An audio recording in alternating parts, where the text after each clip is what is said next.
Hi everybody, more videos for your entertainment pleasure here. So we are looking at your images from assignment 5 here.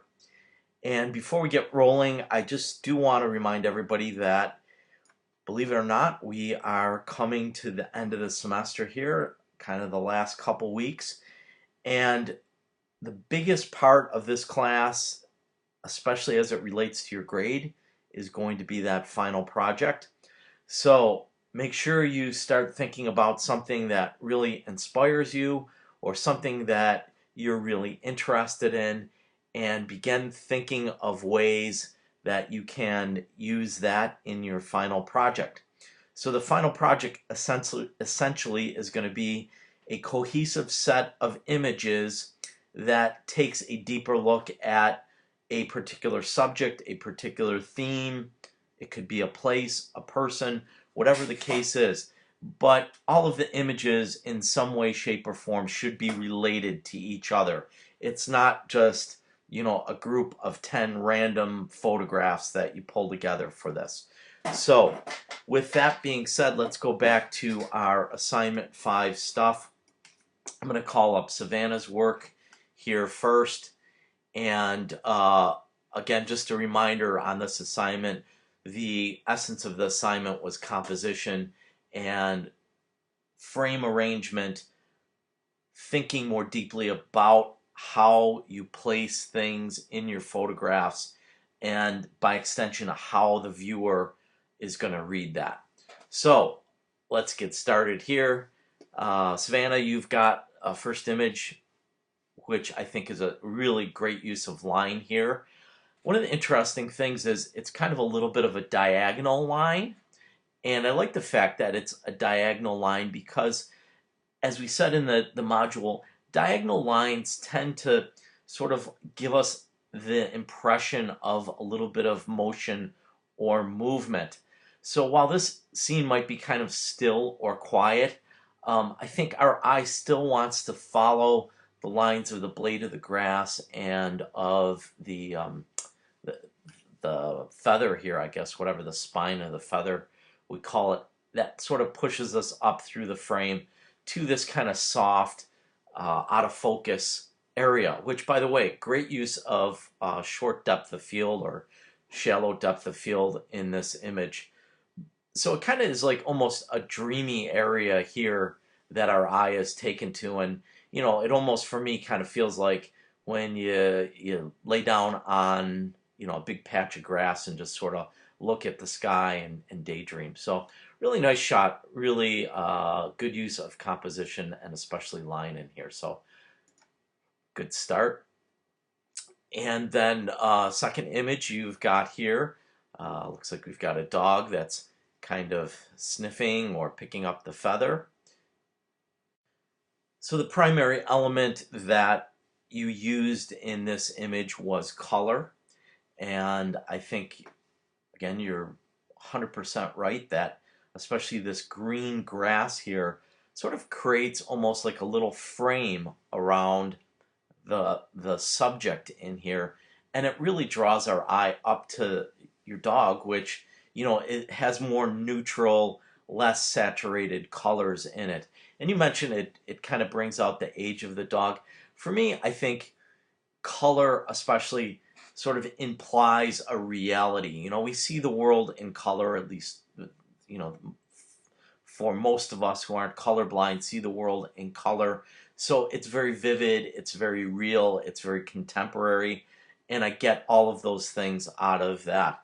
I do also think that you've got a couple other things going on here. You're working with the rule of thirds, which sort of like the tip of his or her nose and her eye are kind of in these intersections that are referred to in the rule of thirds, that are sort of places that you can put stuff that is very interesting. And then certainly we also have line again in this photograph, which sort of takes us vertically from the top of the frame all the way down to the feather. So again, really nice composition, and I especially love the way you filled up the frame here. That's important. We don't have a lot of background stuff to distract things or you know, interfere with really what the subject of the photograph is, which is your dog here picking up the feather or sniffing the feather or whatever he or she is doing. So nice job on that one. And then last shot here is a black and white photograph. So a couple things about black and white photos. So kind of the opposite of color, where color tends to imply a reality, uh, black and white tends to give us a nod towards the past, sometimes makes us think of an image in a very historical way rather than a contemporary way. Sometimes it makes us feel like it's a dream sequence. Other times it can be very sort of somber and melancholic. So it's interesting that you chose to do this shot this way. I think the background sort of is very dark and gray, and again sort of somber to me. But I think that's also broken up by the fact that you've just got his or her eyes peeking over the top of the frame there. So to a certain end, it's like that quietness is almost broken up by the dog's appearance in the bottom of the frame, and it's almost brings a smile to my face. I shouldn't say almost. It does bring a smile to my face, and it's almost like, you know, the dog is kind of intruding on this very quiet scene here. So everybody, be careful when you do black and white images. People tend to want to just, okay, for no reason, toss a black and white in here because it quote unquote looks cool or something like that. You know, really think about why you're using black and white and make sure it's very appropriate, and be very careful that your black and whites aren't sort of flat and dull and very gray unless you intend them to be very somber and melancholic, because more often than not, when we have really sort of like a lot of heavy grays like we have in this shot, that tends to be the case. You know, this whole area is very gray. It's funny, where we do have some of the whites, that's where, you know, the energy comes from in this image. So nice job with this one, Savannah. Good job on the assignment. So keep up the good work. Next up we have Greg's photos.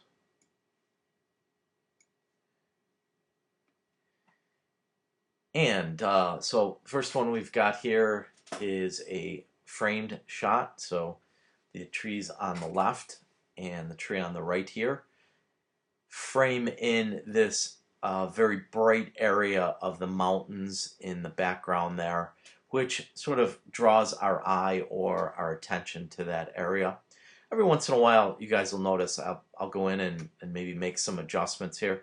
An image like this, especially where I see sort of really dramatic, heavy clouds here, I start to think to myself, maybe we can bring more emphasis to those clouds and less emphasis to the trees that are surrounding them.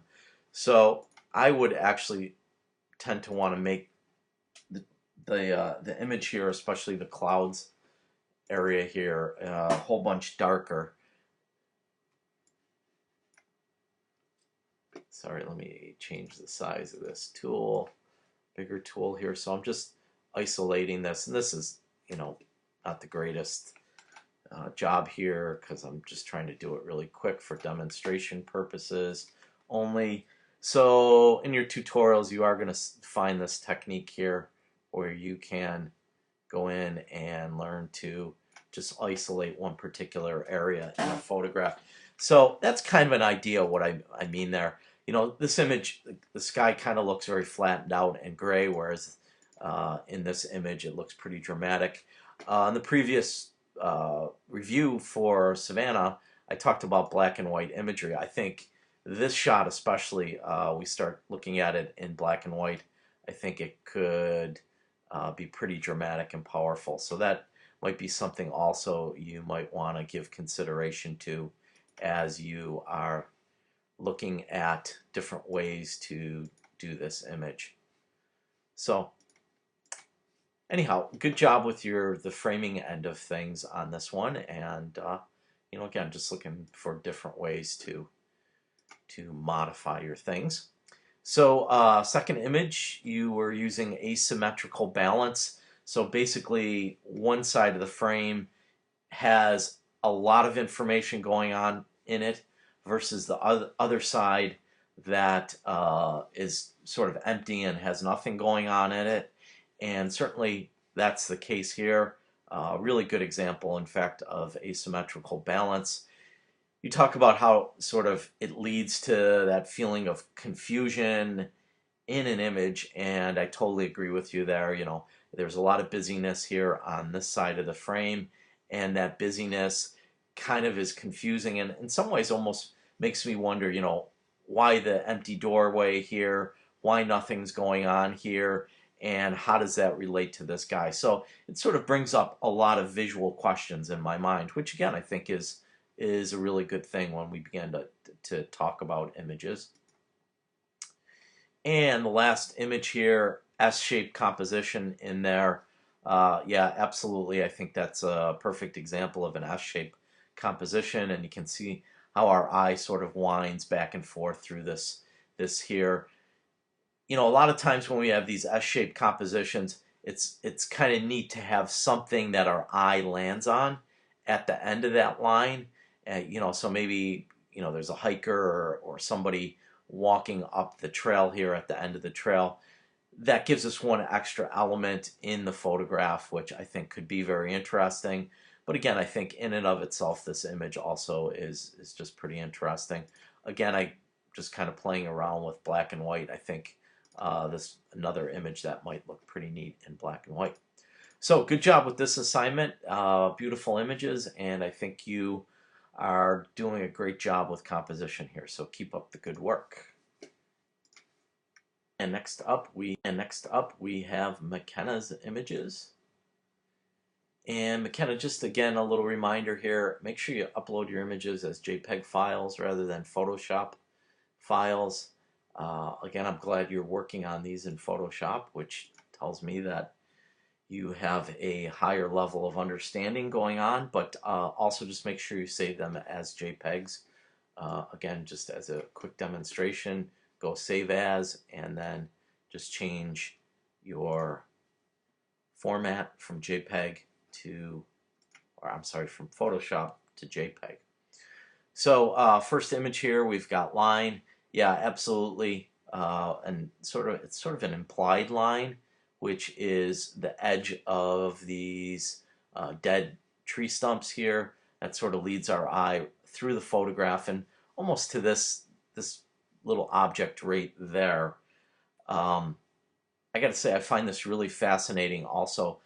There's a couple different things going on in here. There's asymmetrical balance. You've got really the rough, very textural patterns of the tree versus sort of the bright green grass going on the other side of the frame here. Neat shot, a lot of stuff going on. The use of light in here I think is really brilliant. The side light coming in here. I just might darken this image up just a teeny bit here, especially in the grass area, maybe not so much in the area with the whoops. Sorry, just working on this here. So you can go in and lighten up the trees and darken up just the grass area, and I think it probably looks a little less overexposed, I guess, in this case here. I think this area just feels super bright to me, and almost has my eye being attracted to this area, which isn't ideally where we want our eye to go. So nice job with this. Second image here, pattern. Yeah, absolutely. I gotta admit, over the years, I probably get 10 to 20 shots of pool table balls, whether it's for the motion assignment or for the other your final project assignment. So I see a lot of this exact type of shot, maybe not with the tennis ball in there. So I appreciate you kind of taking this one step further. The one thing I do want to mention here is the image is super, super noisy. And if we go in here, we see your ISO is 3200. So, it's a still life photo, so you could probably drop that exposure down to maybe 1/60th, and then your ISO we could bring down to 800. And I think then your image isn't going to look quite as noisy and as grainy as it does here. So just keep that in mind as you move forward. And last but not least, looks like a chanterelle mushroom, but I'm going to let you eat it first and make sure that it is. But beautiful shot. Here you talk about color, and I think that's very appropriate. We've got a very flat, dull, monochromatic background, contrasted against this really, really bright, vivid, yellow, warm color of the mushroom, which really makes it pop out, makes it look three-dimensional. Looks to me like your flash may have fired in this image, which, if we go to your file info, yeah, your flash did fire there. And ideally, I prefer that you guys didn't use your flash on things, but I gotta say, in this instance, I think it looks pretty good. Usually what happens when the flash fires, the background goes really dark and the foreground kind of gets overexposed. But in this instance, that really didn't happen. And because you were so tight on the mushroom here, we don't really see the darkness of the background there. So nice job with this. And overall, good job with the whole assignment. I think you quote unquote get what I'm looking for. So keep up the good work. And next up we have Natasha's work. And first one is pattern here, and yeah, absolutely all the squares and the rectangular patterns there are very sort of visually stimulating to the eye and to the brain, so all of that works. I think you've also got line going on. All these vertical lines sort of lead our eye up through the photograph here. It'd be kind of cool, and I wouldn't encourage you to do this, but it'd be kind of cool if you found a window that had a break in it or something interesting that kind of broke up all of this pattern in there. Because the one thing I would say about this, it's almost like our eye works all the way through the photograph and doesn't sort of land and stay and linger on something. So when you find a pattern, especially like this, maybe kind of look around and see if there's something in there that breaks up the pattern, whether it might be a picture at the end of it or some other element that might add more value to this to break up that pattern. But definitely that is a nice pattern shot.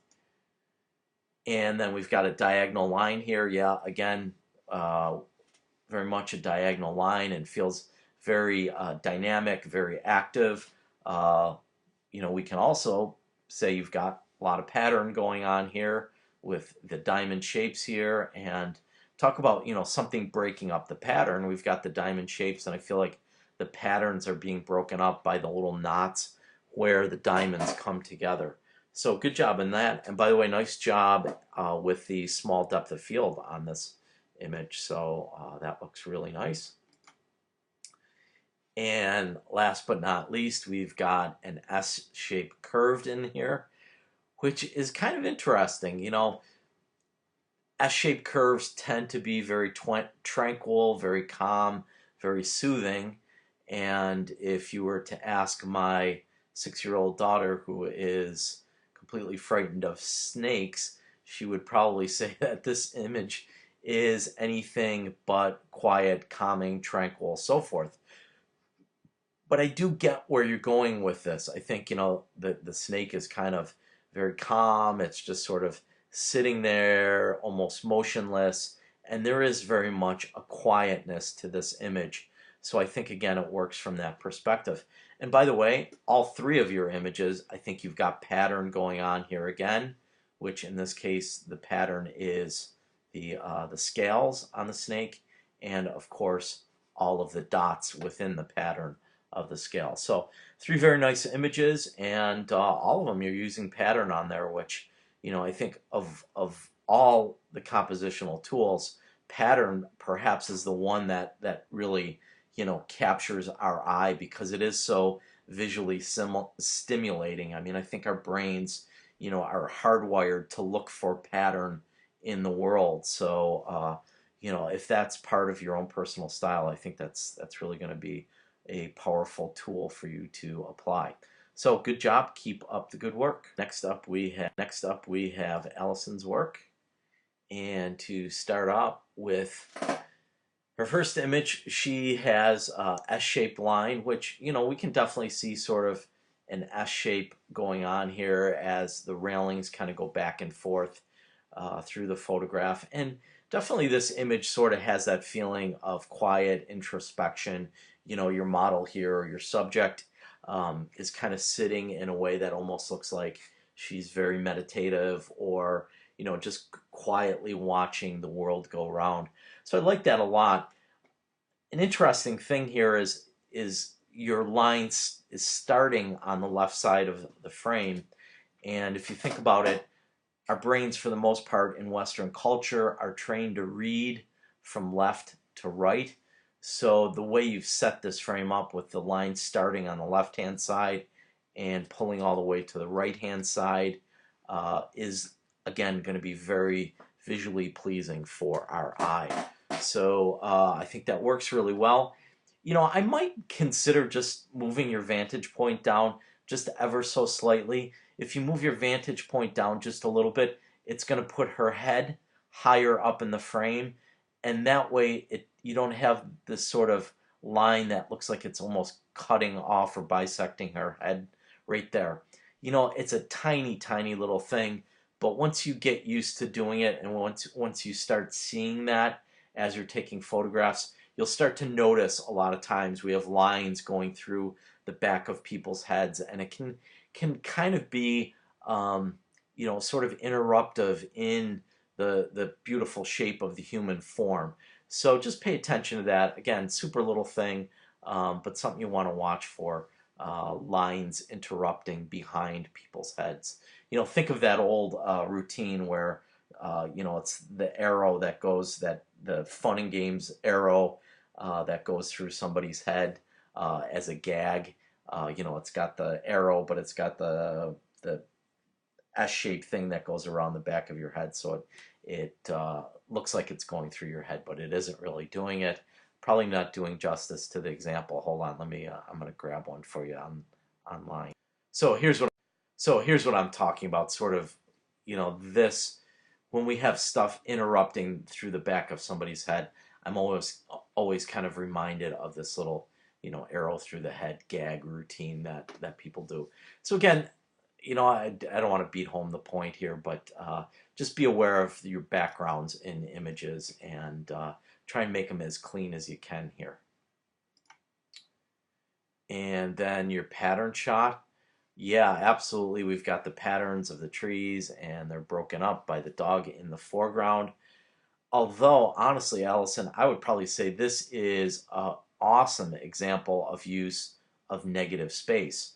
Or another phrase that we use for negative space is essentially just empty space. And I think having all of this empty green space here, and then the one contrasting element, the light colored fur of your dog running, I think breaks up that negative space beautifully. So great shot. Absolutely love this image. One of my favorite. Get to see a lot of pet images and lots of dogs images throughout the years here, and for me, this is really one of my favorite ones. So good job on that. And then straight line here. Yeah, absolutely. We've got the straight line on the horizon. And what I really love that you've done here, most people will make the mistake of putting their horizon line sort of right across the middle of the image. In contrast, you've actually put it down towards the bottom of the frame. And I actually love how you've just framed it with these teeny little flowers there. I think that works really well. I might think about bringing a little bit more emphasis to your clouds. So we're going to darken them up, and maybe I should take everybody through this technique, what I'm doing here. So I'm doing a new adjustment layer, just clicking on our adjustments. In our layers panel, you see that adjustment layer come up, and then I'm going to change that blending mode from normal to multiply.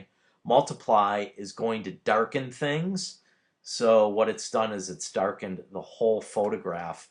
But I really don't want the whole photograph darkened. I just want the clouds darkened. So what I'm going to do is we can actually paint this off. And this is called a mask right here.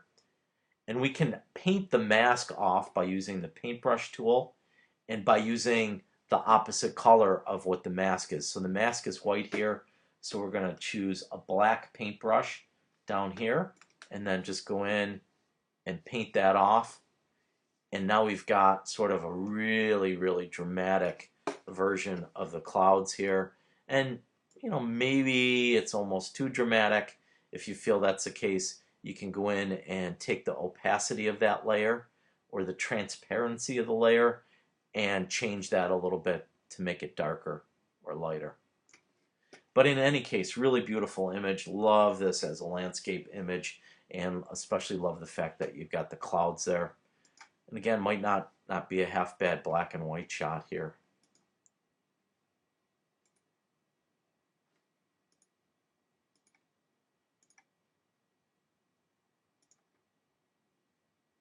So just playing around with different versions of it. So something, again, to think about there. Anyhow, great job with this assignment, and keep up the good work. Okay, next up we have Sarah's images. And first shot here, we've got a straight line, and it tends to be very quiet and meditative and tranquil. And certainly that is indeed the case here with sort of these empty boats directly in the middle of the frame here. So peaceful shot, really like it a lot. The one thing, Sarah, your sky's kind of flat and boring and dull here.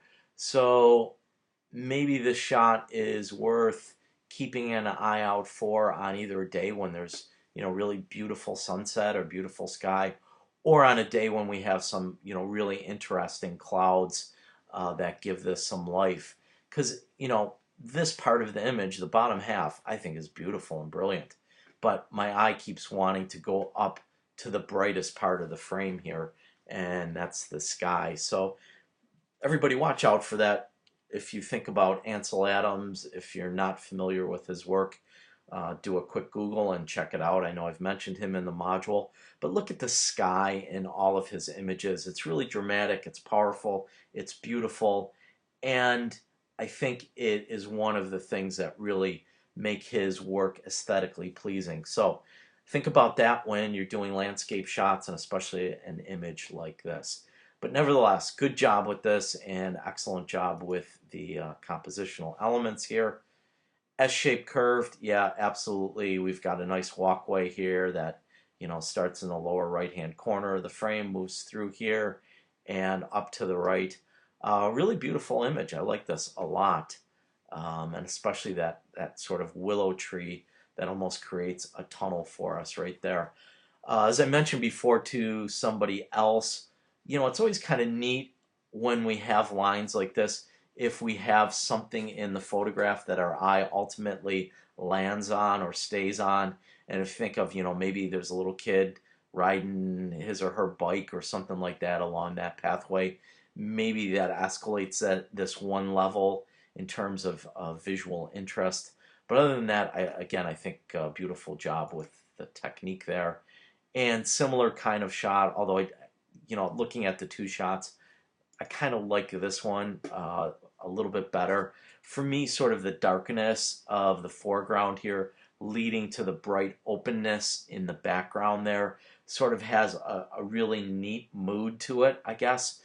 So the mood and feeling here is really interesting to me. Whereas this is, I mean, beautifully composed image, the lines perfect, but it just seems less atmospheric than this image. And again, I've been doing this with almost everybody's shots.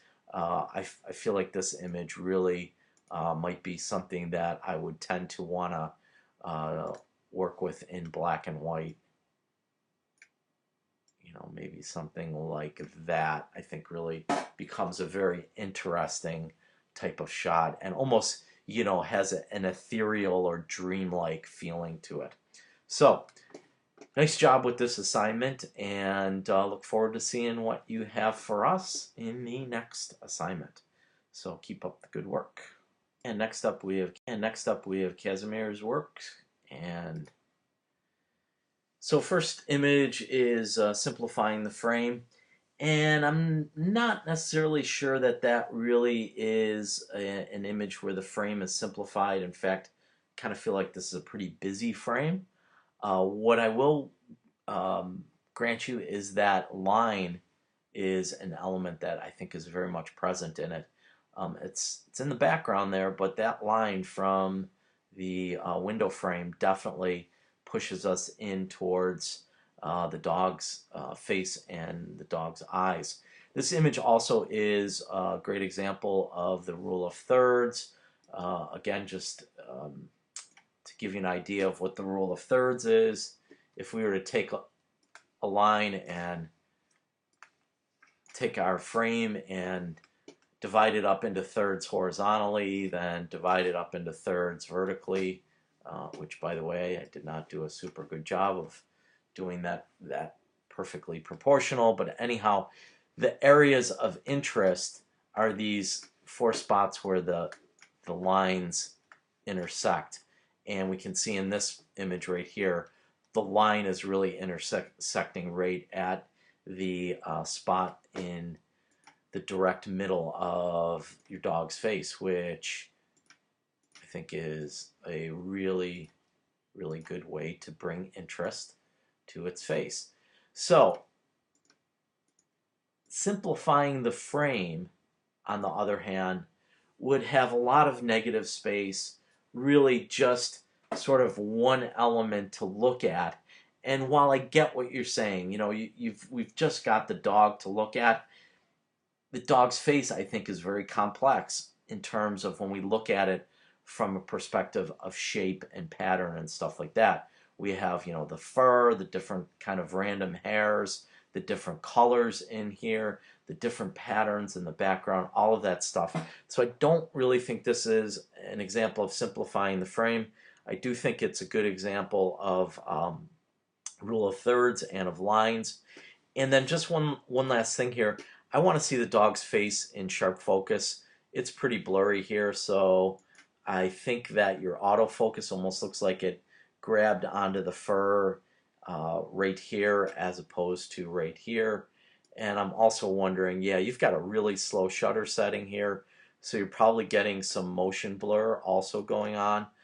Keep hammering away at you guys that for these shutter settings, you have got to be like 1/60th of a second or faster, or you're just going to get sort of blurry images like this that aren't sharp. So again, pay attention to that shutter. And next up, we've got some images of flowers and we've got patterns. Yeah, absolutely. I think this is, again, really good example of not only a pattern in shapes, but also patterns in colors. So we've got, you know, the pink patterns here and then sort of this orangish red color there. So absolutely patterns there. I'm all on board with that one, although I am going to give you a little slap on the hands. Again, you know, you're at 1/50th of a second with an ISO of 100. Gosh, take that ISO up to 400. That'll put your shutter setting at 1/250th of a second, and you're not going to get this blurring. This is definitely, you can see your hand almost going up and down, which is causing this little bit of blur here, and that's because the shutter is just not fast enough. So again, don't want to beat you up too much about it, but that's what's going on there. So if you want to get your images sharp, you really, really, really got to pay attention to that. Then last image, line. Yeah, absolutely. Line takes our eye right here. In many ways, I think this is a better example of simplifying the frame because all of this stuff is like really out of focus and it just goes to sort of this flat blur here, and our attention is really drawn completely towards this insect here. So great job on that. I'd be interested to see what your shutter setting is here. 50th of a second. So I mean, if you're really steady, I almost wonder, were you balanced on a rock, or did you have your arms balanced on something? If that's the case, that's great, and maybe this insect wasn't moving. But normally a 50th of a second isn't necessarily an ideal shutter setting, especially with that ISO of 100. We can go up a little bit higher on that ISO. So some interesting shots, and really love this shot. I think this is a great shot, but again, pay attention to that shutter setting. We got to keep working on that. So next up we have Christina's images, and to start out we have balance, and yeah, absolutely. The only thing, this seems like it's skewed a little bit to the left of the frame here, so perhaps just move it over a teeny little bit. If we were to put a grid on here, you can, that's not the grid I was looking for.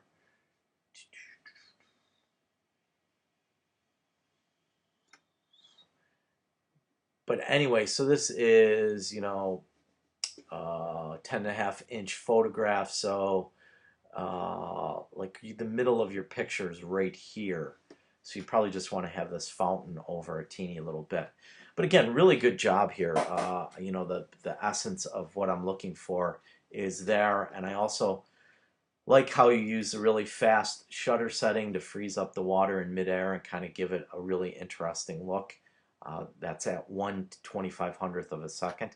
So that is definitely going to freeze up water.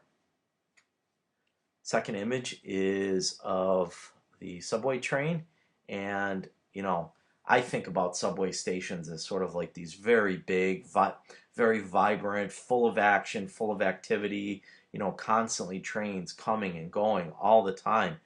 And that diagonal line in here very much echoes that mood, because it's full of life and full of energy, and our eye is kind of like almost moving at light speed here as it's going through the frame here and following along the edge of the train here. So really a really good use of diagonal line in a photograph, even though your image isn't kind of like square straight up and down. That might be technically the correct way to do it. I love the fact that you've kind of taken it a little bit off center here and tilted to the left to even exaggerate those lines a little bit more. And then last but not least, we've got an image of the frog flying through mid-air. Talk about capturing a decisive moment. That definitely does that. This image, I would say probably the thing that kind of resonates with me here is almost breaking a pattern, because you've got the pattern here is actually green in the background, and the frog is more of an organic kind of brown color, and that is really what's breaking that up more so than anything. I found it interesting. You told me that this image was shot with 1/50th of a second. I'm looking at this, I'm like, holy cow, like that frog is frozen up, and that defies the laws of photography. We should not be able to freeze up a frog at 1/50th of a second. But I'm sorry, 1/30th of a second. But somehow it happened here. I cannot explain how that happened, but you are certainly someone who must be really, really, really, really steady with their hand, and maybe actually, I'm almost kind of looking at this as the frog is leaping here. Maybe it's just kind of floating sort of quietly in the tank now that I look at it a little bit more. But the way its legs are extended and its arms are out, it does kind of look like it's jumping there. But nonetheless, really neat shot, and I like it. So good job, and look forward to seeing what you have for us next week. Then to wrap things up today, we have Shira's images, and in all of her images, she works with line. So our first image here, we've certainly got the line of the Grand Island Bridge. And it's kind of interesting because we've got sort of repeating lines almost happening here with the docks. And one of the things I've talked to everybody a lot about is when we have repeating lines or repeating patterns, that when we get something that can break up the pattern, it can be very visually interesting, which in this case, the thing that breaks up these repeating patterns is the boat that is at this one dock here. So like it a lot, and certainly all of our images can have more than one compositional tool to it. So I definitely see lines here, I definitely see pattern here, and certainly also see negative space. I did mention to somebody else that clouds that are kind of washed out and flat like this tend to look really boring, and if I had any criticism of this image, I'd just say it kind of looks sort of flat and dull, and you probably could have picked maybe a better day to go out or a better time to go out where either you have some color in that sky or some very interesting active clouds there. And second image, we have a diagonal line coming in here, sort of taking us right to the boy's head as he's watching the game. We also have sort of, again, patterns of the bats here. And what breaks up the pattern? Well, it is the fluorescent color of the second bat in the pattern. So again, you've got a couple things going on here, and beautiful image. Like it a lot.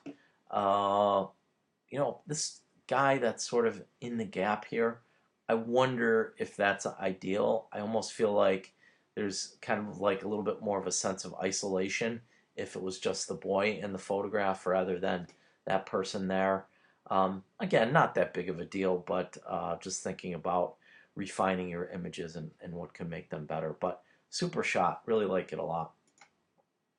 And then last shot here, again, we've got the line from the building of the barn or whatever that is. We've also got this straight line from the bottom straight up here. And this image as a whole is very symmetrical. So the balance of the photograph is really wonderful. And I think more so than anything, yeah, line is definitely present, all of those things. But the thing that just I think makes this image as good as it is that use of balance and how you've sort of divided that frame up absolutely perfectly between the different rows of the vineyards.